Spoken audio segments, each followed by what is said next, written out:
Sayo pa lang dahil sa kabuntagon, nigikan na kay lagi unya, init na kaayo, maglisod na kaayo, halhal na kaayo mga padong adto kay ambot, perting kasagkaon man pod kaayo ning padong adto kuhaan nagbayabas. Kauban dai ni namo ang ako ang igagaw. Magpabukid di ay me kay akong itudlo sa akong mga manghod. Kung unsay hinungdan kung anong wako katiwas og eskwela. Mao di ay ni ang view diri guys. Oh, look at that, it's giving. Bitaw hinahinay na tagsagka kay basig di tayo ni makaabot ngadto. Wa pagali mi nagkatunga hala nang diskanso na mi guys. Gipang kapoy ambot lang og makaabot pa mi ini ngadto sa Sampaw. Nakaingon kong manoy nga manghunong na lang taoy manguli na lang. Ingana po siya gamayng utong na lang. Mautong himpadayon na lang yun mi. Og karon makita ninyo ang ilang ka-excite. Mauto nagpalumbaanay na nga pangapyot ug asa dapit ang damo og bunga nga puno. Ubay-ubay naman gud nga katuigan wala namin nakabalik diring dapit. Mao ning hinungdan nga nung permente palakol ang ako ang grado sa una. Kay dili makaabot sa eskwelahan sige asag pamayaban. Unya ang ipasangil ipabaylo kuno og papel. Naong hingingon ko nga maog yun ni ang hinungdan. Bitaw na timingan yun nga damo kaayo og bunga karon. Sa pangari sa akong manghod atong niagi tulor ako no kabuok ilang kuha. Naong karong nakaingon ko nga swertihan gyud mi. Dugay-dugay gyud mi diri nang hawa guys. Maong nang diskanso isa mi.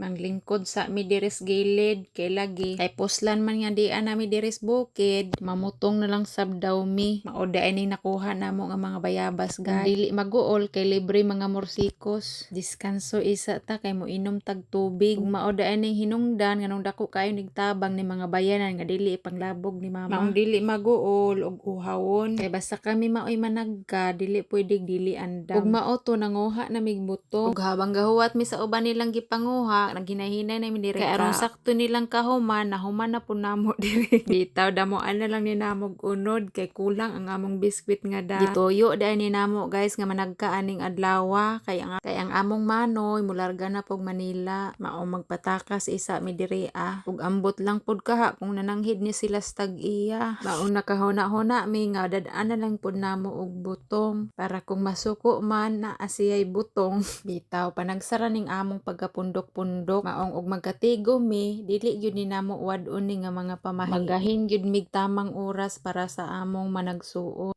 Kinahanglan gyud ay ang banding sa pamilya. Sa una dili ko ana motuo kay kami ni Manoy magkinamrutay man mi. Bitaw salamat di ay sa among ig-agaw nga hinguban. Ug maora to. Daghang salamat sa pagsubaybay ug palihog sa pag-follow.